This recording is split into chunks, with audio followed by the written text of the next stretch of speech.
আপনার কফিলকে কি নামে ডাকবেন?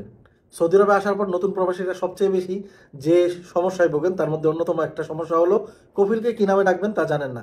আজকের এই ভিডিওতে আমি আপনাদেরকে শিখিয়ে দিব, কিছু নিনজা টিপস দিয়ে দিব। এখন থেকে আর আপনারা সেই সমস্যায় পড়বেন না। তার আগে ভিডিওটি সর্বপ্রথম বন্ধুদের সাথে শেয়ার করে ফেলুন, হয়তো পরে শেয়ার করতে ভুলে যাবেন। প্রিয় দর্শক, আপনার কফিল যদি পুরুষ হয়, তার বড় যে সন্তান আছে, বড় সন্তান যদি ছেলে হয়, তবে সেই সন্তানের বাবা বলে ডাকবেন। যেমন মনে করেন আপনার কফিলের বড় ছেলের নাম খালেদ, তবে তাকে ডাকবেন আবু খালেদ। আবু খালেদ কে ফায়ালাক, যে খালেদের বাবা কেমন আছো, তারা কিন্তু মাইন্ড করবে না। বাংলাদেশে এটা মাইন্ড করে। মনে করেন বাংলাদেশে একজন আপনার বয়সে বড় আপনার চাচা হয়, আপনার চাচাতো ভাইয়ের নাম ধরে যদি ডাকেন, এই শামসুদ্দির বাপ কেমন আছেন, সে কিন্তু রাগ করে ফেলবে। সৌদি আরবে এটা রাগ করে না, আয়েব না, এখানে এটাই চলে। আপনার কফিলের বড় সন্তানের নাম যদি ফয়সাল হয়, তবে তাকে বলবেন আবু ফয়সাল। আবু ফয়সালকে ফায়ালাক তয়িব, এভাবে আপনি তার সাথে সম্বোধন করবেন। এই গেল একটা। অথবা সে যদি বয়স একটু সিনিয়র হয়, মনে করেন আপনার বয়স 30 বছর, আপনার থেকে 20 বছরের বেশি বড়, সে 15 বছরের বেশি বড়, তখন তাকে আম্মি বলে ডাকবেন। আম্মি। আম্মি কে ফায়ালাক, আম্মি মানে আঙ্কেল বা চাচা। অথবা সর্বশেষ আবুইয়া বলেও ডাকতে পারেন, বাবা।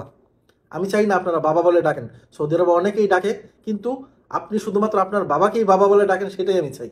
তার জন্য কফিল কখনোই বাবার সমতুল্য না, বা বাবা বলে ডাক পাওয়ার যোগ্য আমি মনে করি না, আমার পার্সোনাল ওপিনিয়ন থেকে। তাই বাবা না বলে আম্মি ডাকতে পারেন, অথবা আবু ফয়সাল, আবু খালেদ, তার বড় সন্তানের নাম যেটা, সেই সন্তানের নাম অনুযায়ী আপনি তাকে সম্বোধন করতে পারেন। অথবা তাকে আপনি ওস্তাদ বলে ডাকতে পারেন।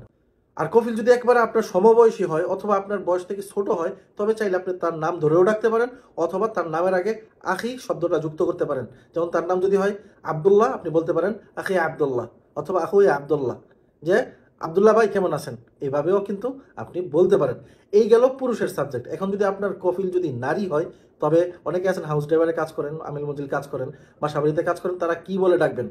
মহিলা কফিলদের ক্ষেত্রেও আপনারা প্রথমে যেই জিনিসটা করতে পারেন, যে সে কার মা। সে যদি মনে করেন তার সন্তানের নাম হলো আবদুল্লাহ, তাহলে আবদুল্লাহ বলতে পারেন, আবদুল্লাহ, আবদুল্লাহ বলতে পারেন। অথবা আপনারা তাকে আম্মাতি বলতে পারেন। আম্মাতি, আম্মাতি মানে আন্টি, আম্মাতি বলতে পারেন। অথবা খালাতি বলতে পারেন, যে খালাতি মানে আপনার খালা, আম্মাতি মানে আপনার ফুফু, এই ধরনের আন্টি টাইপের কিছু বোঝায়। খালাতি মানেও আপনার আন্টি টাইপের কিছু বোঝাবে, অথবা খালা বোঝাবে।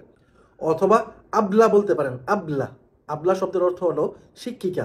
অথবা তাকে মামা বলতে পারেন। সৌদি আরবে যারা হাউস ড্রাইভিং এর কাজ করে, বেশিরভাগ মানুষই মামা ডাকে। আপনি চাইলে ডাকতে পারেন, ইটস আপ টু ইউ। এটা আপনার উপর নির্ভর করে আপনি তাকে মা ডাকবেন কিনা। যদি মা ডাকতে চান, এটা আপনার উপর নির্ভর। মামা ছাড়াও আম্মাতি, খালাতি, অথবা উম্মু আবদুল্লাহ, উম্মু খালেদ, উম্মু উমুক, উম্মু তুমুক, এগুলো বলতে পারেন। ভিডিওর একেবারে শেষ প্রান্তে এসে গেছি। এখন প্রশ্ন হলো, কফিলের যারা সন্তান তাদেরকে কি ডাকবো?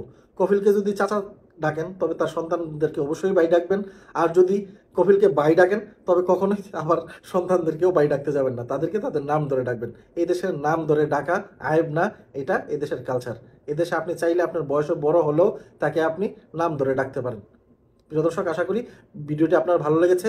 তাছাড়াও যদি কোনো বিষয় অস্পষ্ট থাকে, তবে কমেন্ট করবেন, আমি চেষ্টা করব আপনাকে কমেন্টে বাকি প্রশ্নের উত্তর দেওয়ার জন্য। সবাই ভালো থাকবেন, আল্লাহ হাফেজ।